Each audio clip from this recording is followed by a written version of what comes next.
je crois qu'en fait, je suis triste que, d'être, qu'au final, un de mes traits de personnalité, le fait d'être, trop gentille, bah, au final, ça me dessert.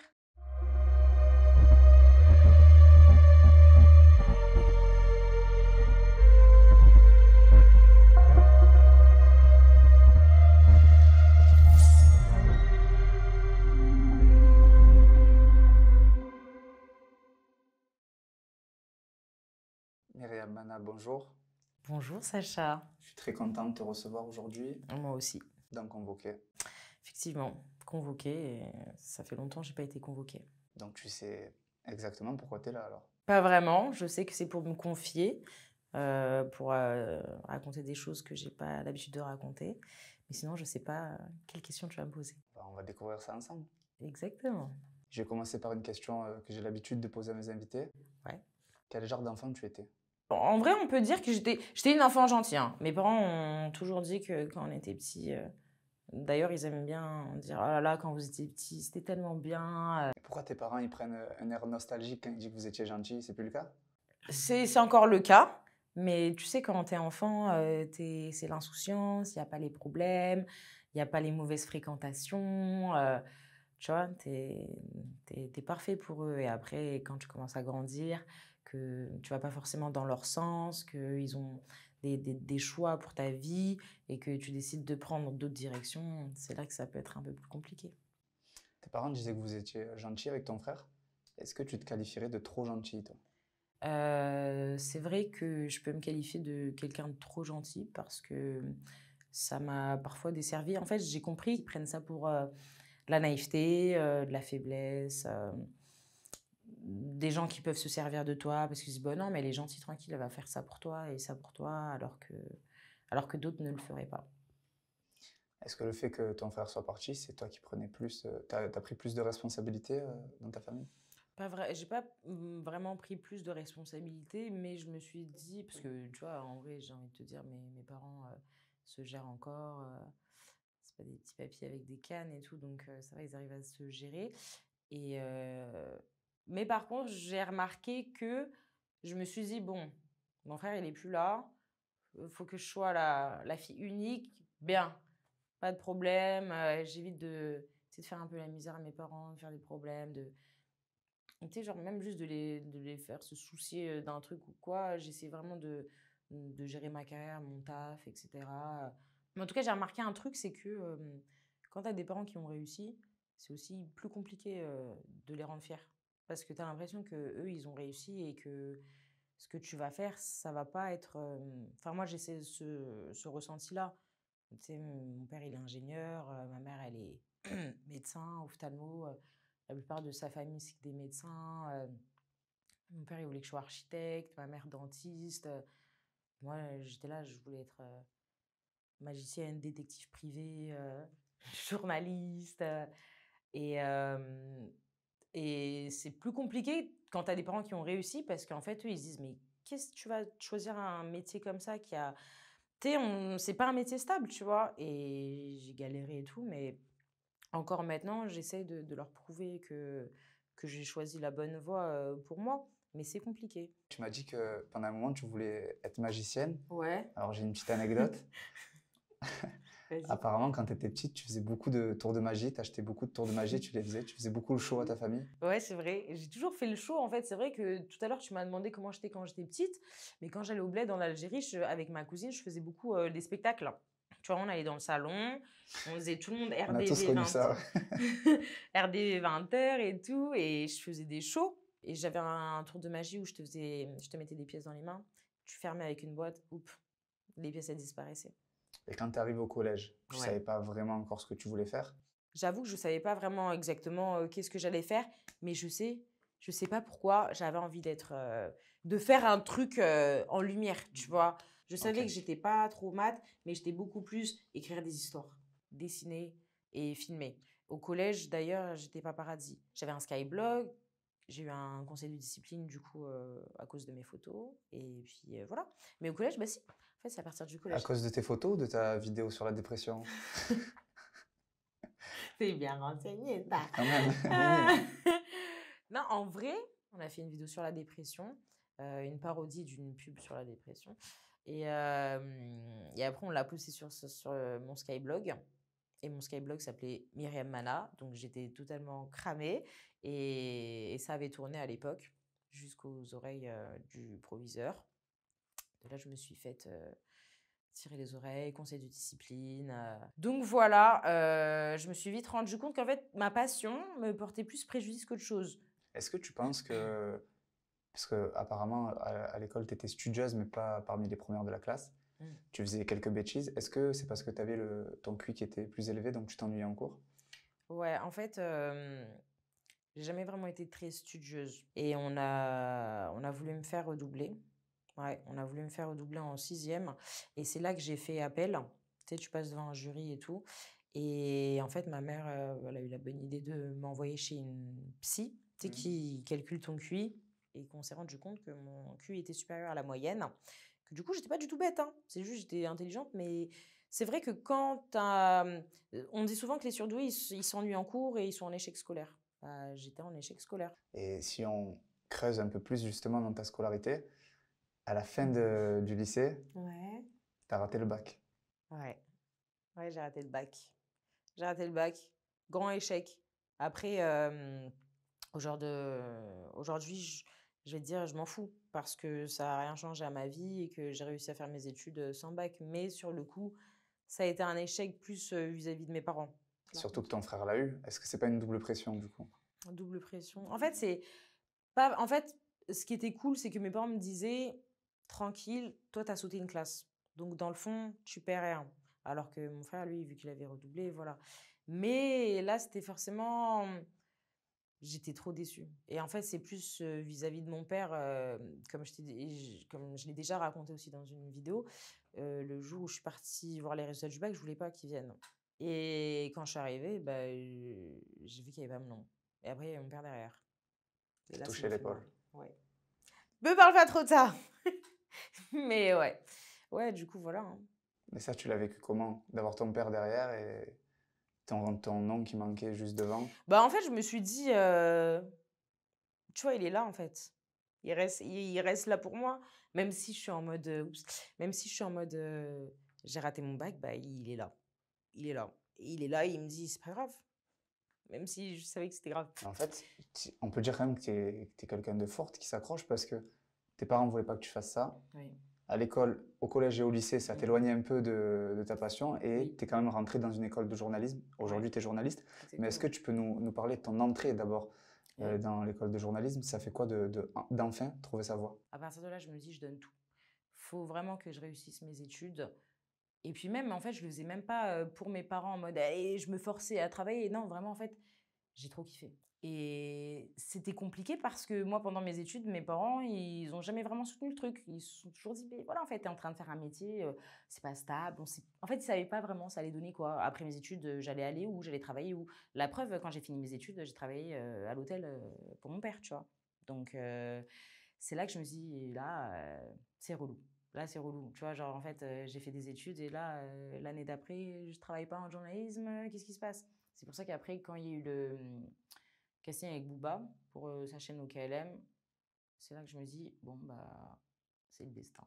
Et après ça, tu t'es spécialisé dans le Et rap. après ça, ouais, en fait, ça m'a toujours intéressée parce que comme je te disais, au début, je faisais de la photo. Je faisais beaucoup de photos de concerts et j'étais partie voir, Kid Cudi, à Rock en Seine la première fois Ok. et je me suis toujours dit: «Mais qu'est-ce qu'il y a derrière?» En fait, c'est une passion, en fait. J'adorais voir les coulisses, tu vois? Savoir, en fait, comment les choses sont tournées, les émissions, les concerts, tu vois? Les backstage. Ça m'a toujours fait kiffer de voir, en fait, des backstage. Donc c'est pour ça que je me suis mis à fond dans ça et voilà. Et j'ai répondu à ta question ou pas? Bien sûr. Tu Mais par sûr? contre, moi, j'en ai une nouvelle. Vas-y.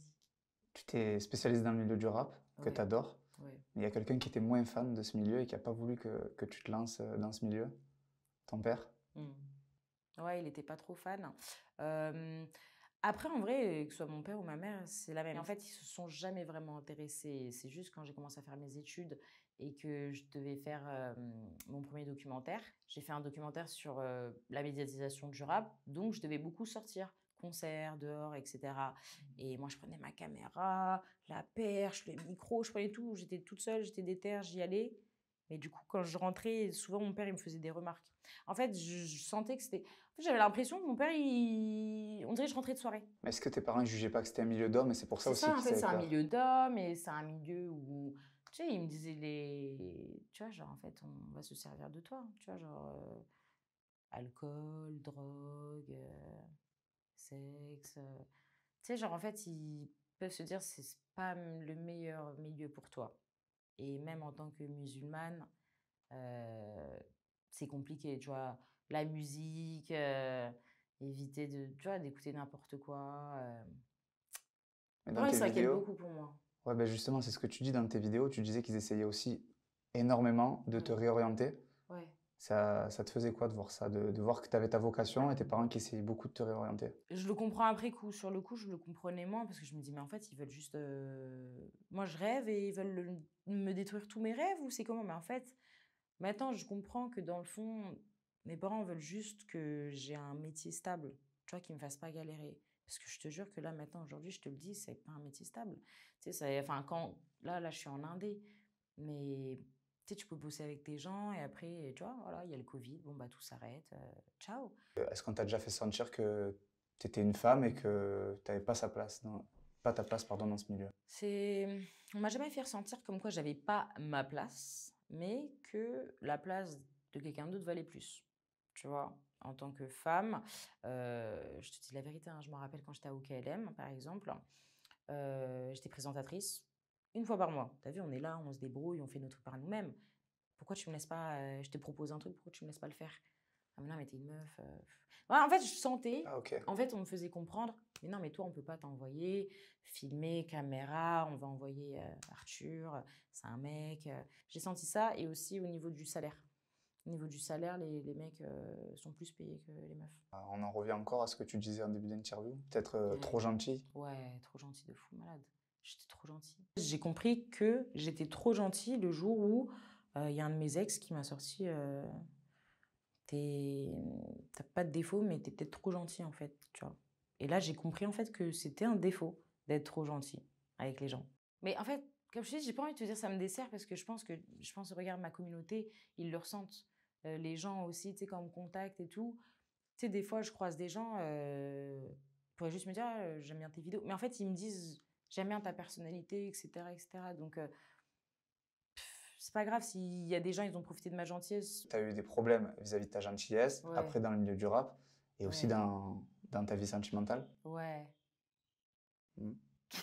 Qu'est-ce qu'il y a? Tu veux parler de ma vie sentimentale? T'as envie d'en parler? Bon, j'en ai jamais parlé en vrai. Mais il s'est passé quoi? Qu'est-ce qui t'a desservi justement avec ta gentillesse dans... Trop donné. Et en fait, je crois que si je peux te conclure ça très rapidement, plus t'es gentil, plus les gens se disent bah, tranquille, tranquille, elle m'en voudra pas. Elle m'en voudra pas, tranquille, je peux me permettre ça, tranquille, tranquille. En fait, ça veut dire mon côté gentil, mon côté en mode dans le fond, je fais ça pour ton bien, en mode je veux t'aider. À la base, tu me dis, tu as du travail, va travailler. Mais après, au final, quand j'apprends que tu vas pas forcément travailler, que tu vas juste faire ta vie et tu peux côtoyer d'autres personnes, c'est vrai que ça fait mal. Tu te dis, mais en fait, à quoi ça sert d'être gentil? En fait, lui, il pense à lui et je peux comprendre totalement parce qu'en fait, dès le début, quand une personne, elle te dit, moi, je suis focus sur le travail, c'est la réussite et puis même, tu vois sa vie, on n'a pas la même vie. Et quand lui, là, il veut réussir pour sa mère, etc. Parce que ta vie sentimentale, Ouais, tu en as jamais parlé sur les c'est réseaux. vrai. Et J'en parle très peu. tu en parles très peu et tu t'es un peu, enfin, tu nous en as un peu parlé en off tout à l'heure et surtout maintenant. Mm. Donc on sent que tu as peut-être besoin aussi d'en parler. Je sais pas. En fait, des fois, comme on dit sur les réseaux, faut savoir garder son petit jardin secret parce que les gens peuvent vite t'attaquer vis-à-vis de ça. Et tu sais, moi, je suis une personne. Tu sais, dès que tu es une femme, déjà sur les réseaux, tu es très vite beaucoup plus attaquée qu'un homme. Et il suffit que je dise, ah, bah, je suis avec tel. Et que tel, lui, il a aussi sa communauté. Bah, je peux m'en prendre plein la gueule de sa communauté en mode, bah, en fait, elle est avec toi, juste pour Donc ça. c'était quelqu'un de connu alors. C'est. Bah, Enfin, en tout cas, Oui, en fait, c'est qui a une quelqu'un, communauté. ouais, qui a une communauté. Ça veut dire, en fait, je voulais vraiment pas que les gens, tu sais, ce délire de, ah ouais, elle est avec lui par intérêt. Ok, Ou d'accord. même, en fait, c'est aussi le fait, il a une image. bien sûr. S'il a une image en mode beau gosse et tout, et après les gens me disent ah, en fait elle est avec lui, mais en fait est-ce que c'est ça? En fait, tu vois, j'ai juste pas envie que les gens parlent. Tu sais jamais en fait les gens qui te regardent. Ça se trouve là, il y a des gens, ils regardent cette interview et ils m'aiment pas, tu vois.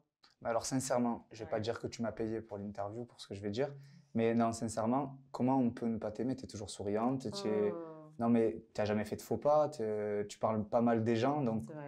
comment tu peux expliquer certaines personnes qui t'aiment Je pas? pense que les personnes qui ne m'aiment pas sont les personnes qui n'ont pas réussi à avoir ce que moi j'ai eu. On dirait des fois, en fonction de ce que je fais, ma vie, les opportunités que j'ai, les gens, ils sont pas forcément très, très contents, tu vois. Moi, je voudrais savoir aujourd'hui ce Ouais. que tes parents pensent de toi et de ton métier. Est-ce qu'ils sont fiers de toi, eux qui étaient très réticents?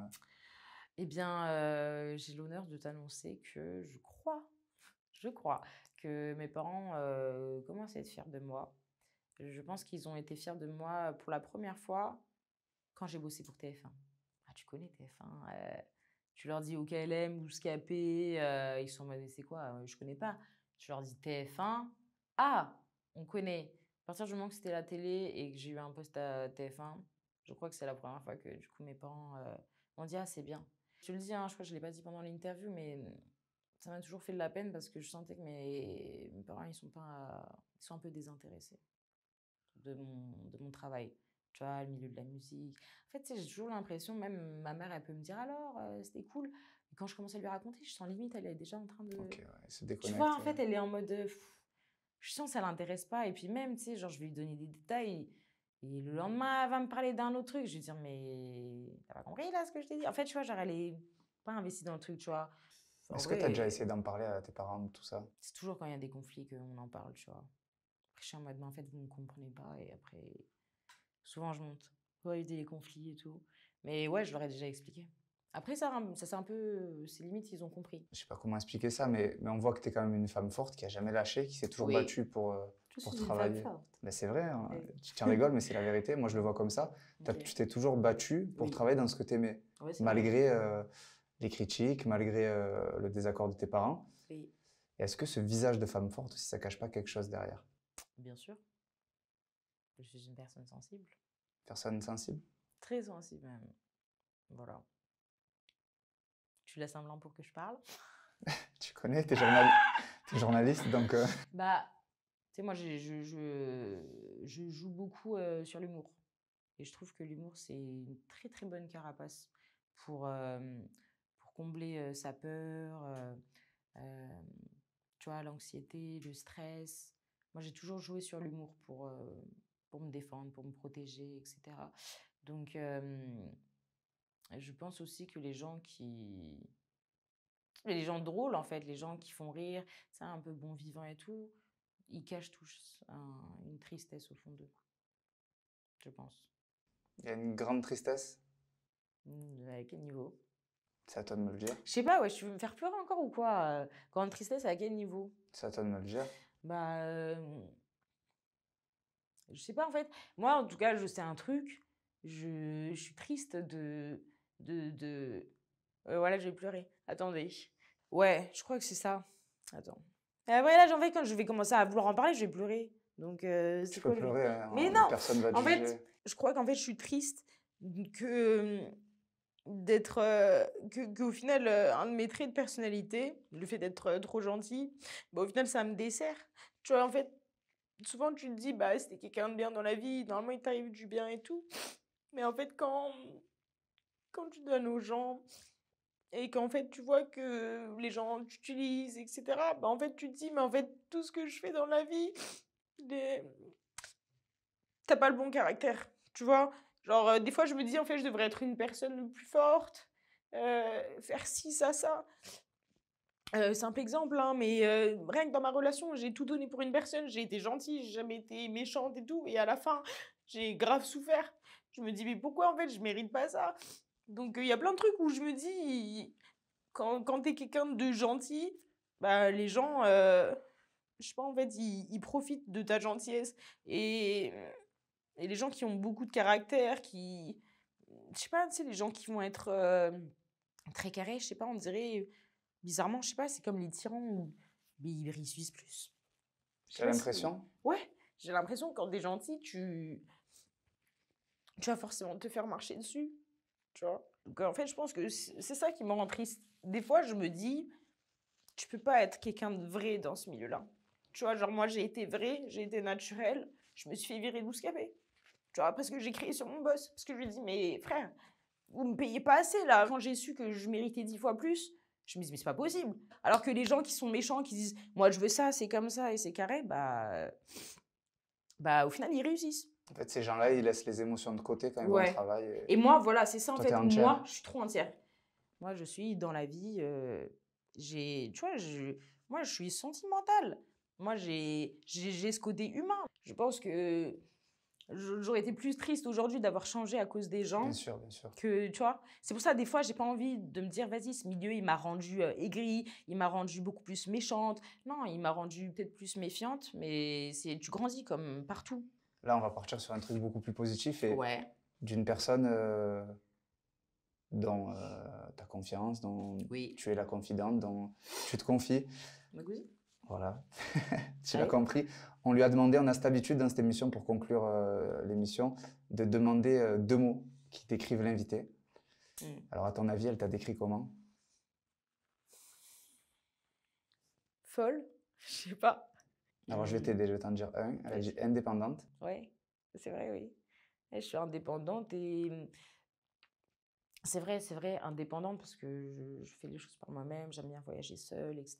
Mais après, je sais pas, L'autre mot, c'est un mot vrai, qui résume toute l'interview pour moi.